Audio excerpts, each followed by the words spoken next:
I've been on a journey for quite some time now, trying to find the perfect laser to complement the woodworking equipment that I've already got. Let me make one thing clear at the outside of this video. I have no intention in starting a laser cutting or a laser engraving business. What I'm looking for is a complementary piece of equipment, something that will enable me to add perceived value to the products that I make, or maybe incorporate a few new products, but definitely not to start a new business.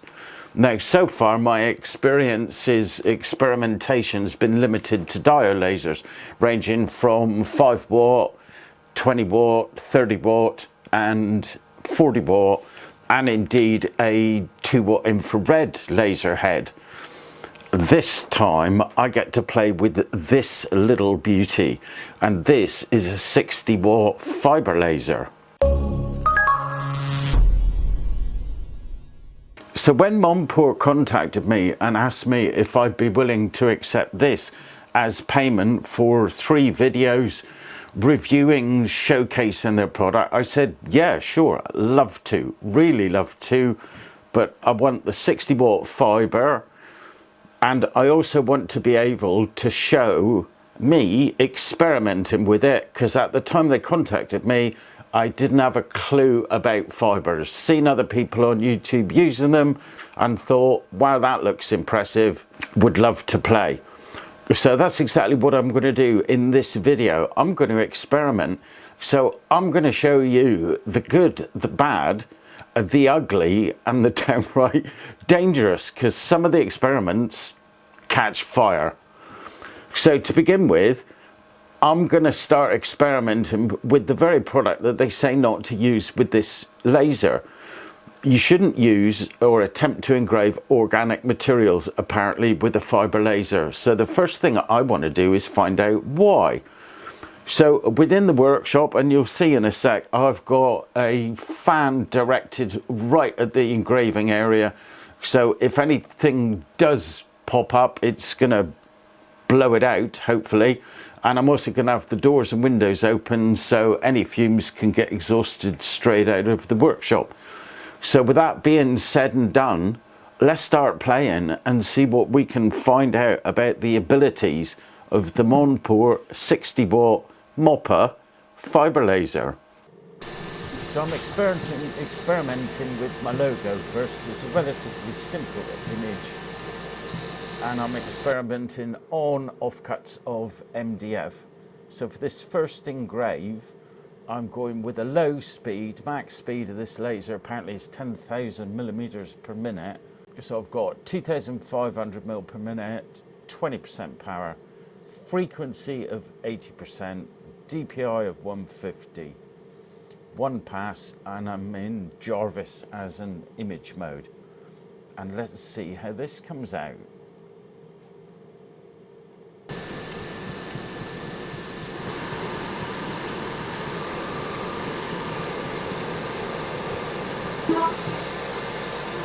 Well, that's pretty pants. You can hardly see a damn thing. So more power needed, I think. So second time round, same speed, 35% power, same frequency, same DPI, same image mode. Frame it up and hit the button.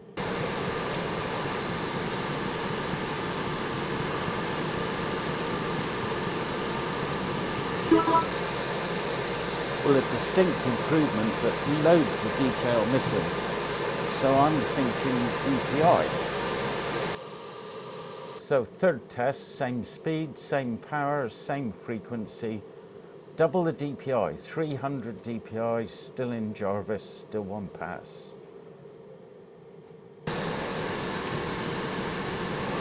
Wow, what a difference. Look at that. I've gone from hardly any definition to loads of definition, and in fact a bit of overburn. So what I'm going to do this time is drop the power down a little bit, same speed, power down from 35 to 27.5, 80% frequency, 80 hertz frequency, still the same DPI, 1 pass, still in Jarvis mode.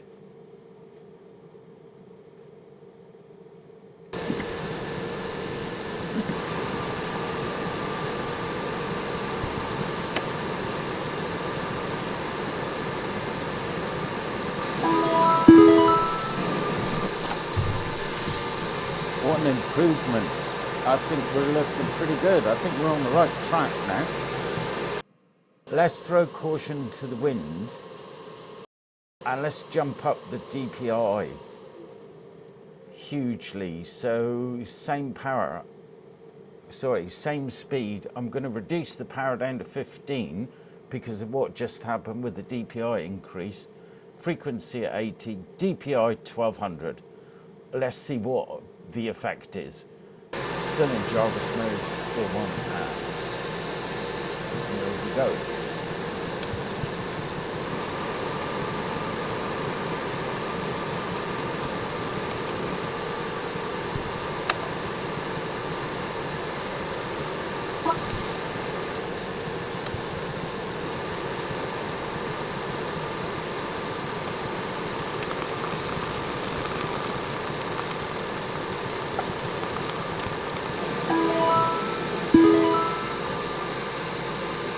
So that's totally blown it out. I don't know if you can pick up the depth there, but that looks like it's gone down a good couple of mil. I mean, a fire hazard for sure.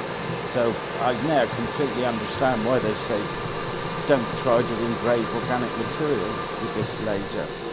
So a few seconds have passed for you, but many days have passed for me, and I've ended up learning a massive amount about laser config and setup. In fact, I came across one video, embarrassingly, that I'd completely forgotten about and is really key to getting this running optimally. That laser's by a channel called Laser Everything. I'll put links to all the resources that I found really useful down below in the description.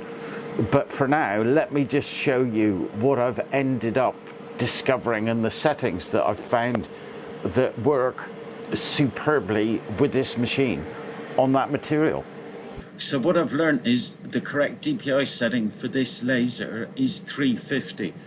I can't go into the how and the why in this video, but if you've got a laser and it's not running as you think it should, then go and watch that video by Laser Everything. Absolutely superb. So I've got speed 2250, max power of 22, frequency still at 80 Hertz, pulse width not changed, don't know anything about it yet, so leaving it as it is. Image mode is still Jarvis, one pass, but I've also got dot width adjustment enabled, and I've got a dot width adjustment of 0.40. So let's see what that gives us.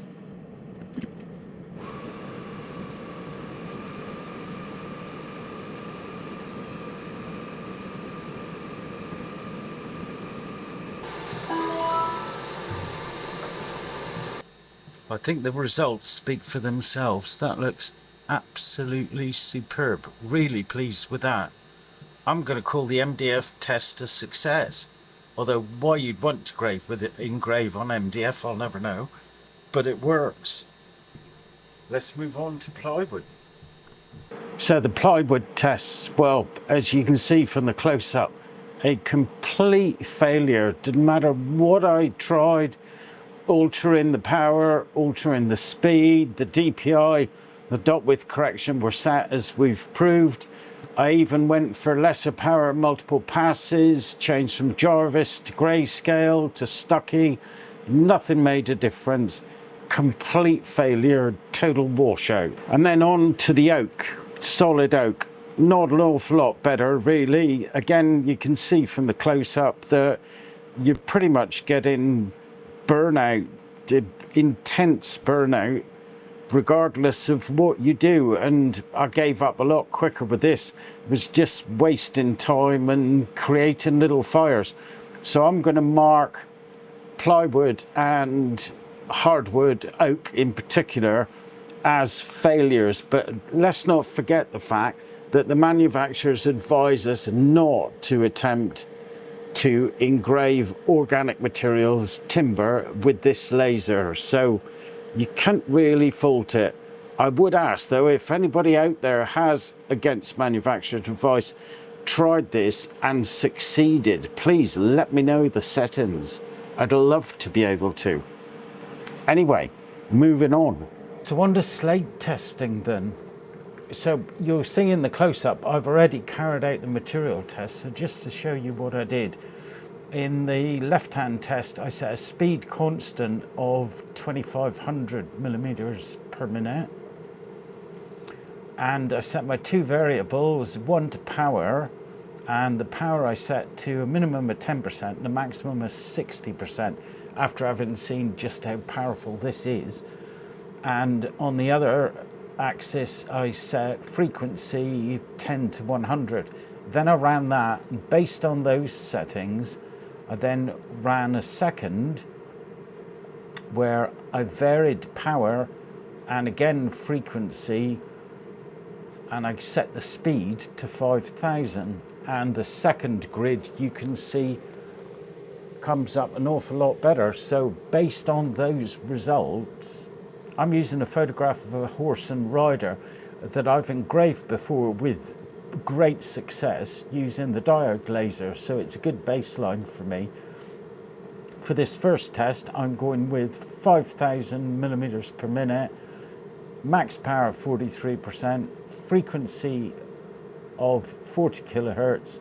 My DPI is set 350. I'm in Jarvis, and I've got my dot width adjustment set to 0.40 as previously learnt.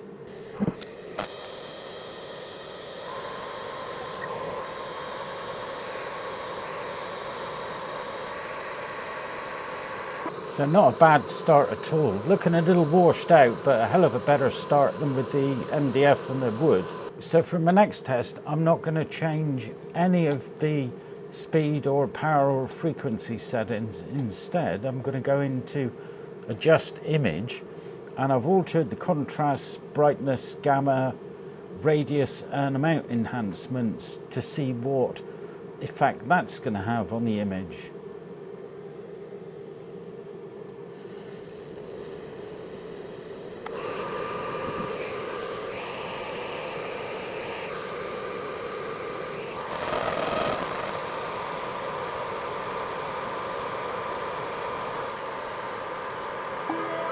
And again, a distinct improvement, much more photorealistic, but I think I can do better yet.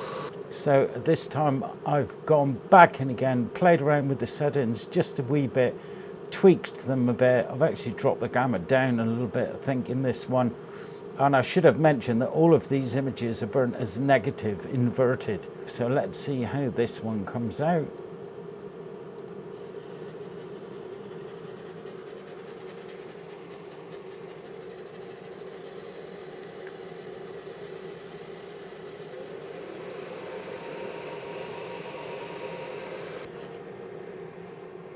Well, that looks superb. Really happy with that. And the entire thing took 2 minutes, 13 seconds to engrave. So that proves to me, once you've got your base settings right, you've just got to tweak the image that you're engraving. But slate is a fantastic material for this fibre laser. So moving on to the obligatory black aluminium business cards. And based on what we've already learnt, what I've already learnt using this laser, I'm going to go with a constant power of 25% for this first test. And I'm going to use one axis as frequency and vary that between 50 kilohertz and 90 kilohertz. And the other axis is speed and vary that between 3000 and 6000. And see what we get.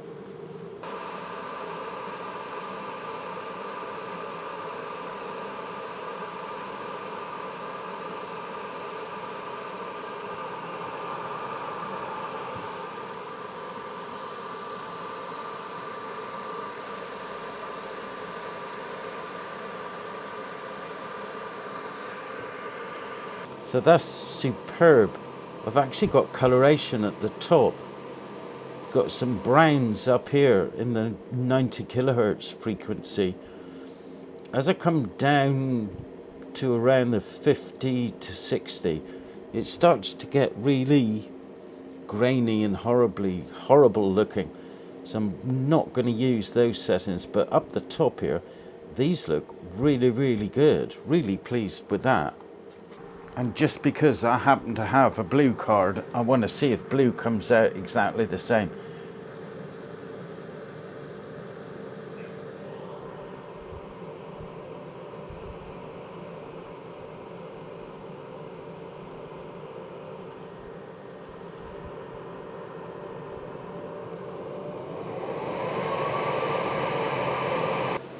That is so impressive.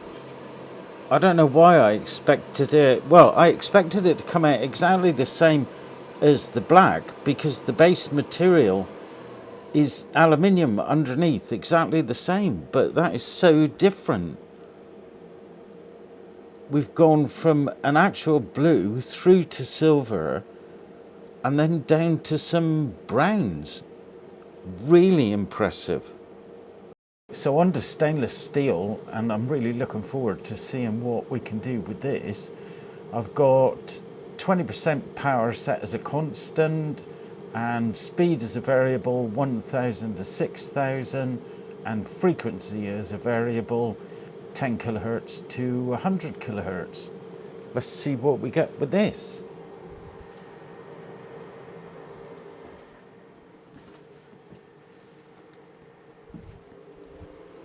Well, that is simply incredible. I've got silvers, blues, there's something very close to a burgundy there, browns, these are quite pinky. That's amazing. There's a lot of warp in there, but I'm putting that down to the fact the laser was in contact with the material for so long. This took 23 minutes in total. But I think pretty much all of that range is going to be usable. Superb.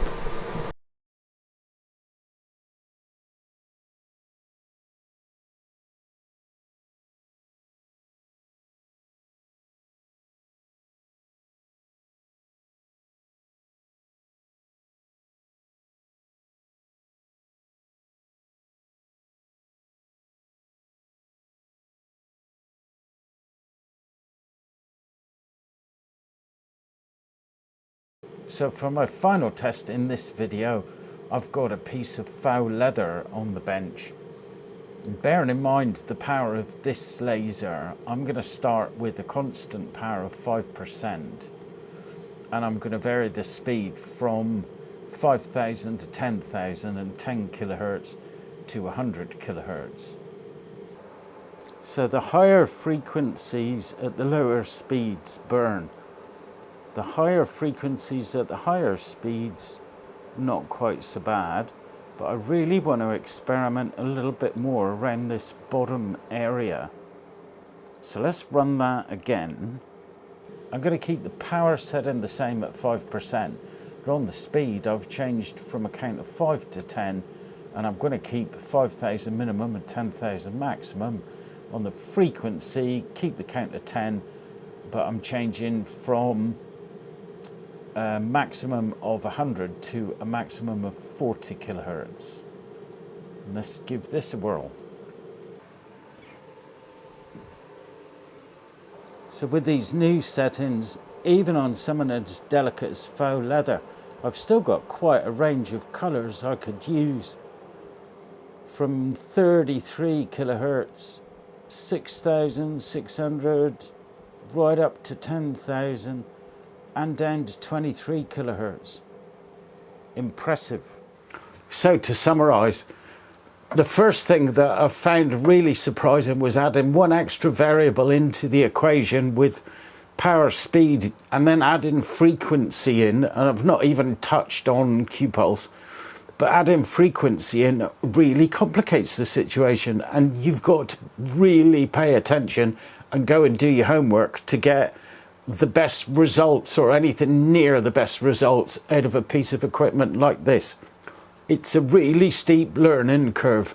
I'll put links to the resources that I found useful down below in the description if you want to go and take a look. And like I said in the video, please go and check out the Laser Everything video on setting your laser up. That is so worth the time. It's a long video, very detailed video, excellent video, make the effort, sit down and watch it. They do a far better job of explaining it than I ever could. With all that said and done, if you're prepared to put in the effort and you're prepared to pay the money that one of these costs, the results you can get are superb over a wealth of materials. However, let's not forget the fact that this machine is not made to burn, to engrave timber, wood, plywood or MDF. And even though I did experiment with that, the manufacturer's advice is you should not do it because of the risk of fire. And it did catch fire. And as you can see in the close-up, one of them, that's past engraving, that's a little evening campfire for the family to gather around. So that's it for this video. I've achieved what I wanted to, which was to experiment with a wealth of material and a wealth of settings and get to know the laser a little bit.